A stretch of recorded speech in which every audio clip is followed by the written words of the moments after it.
Hi everybody, it's Moses the Locksmith. I will show you guys how to program a remote control for Mazda.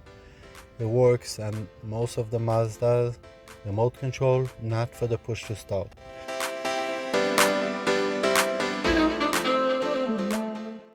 First, key outside of the ignition, driver doors open.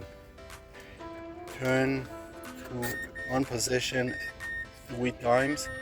Do not start the car.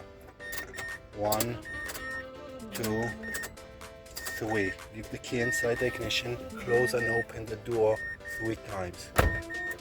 1, 2, 3. You see the recycle?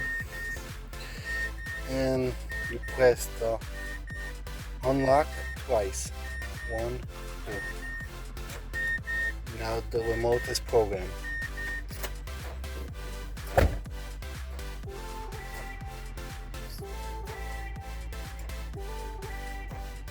Thank you for watching.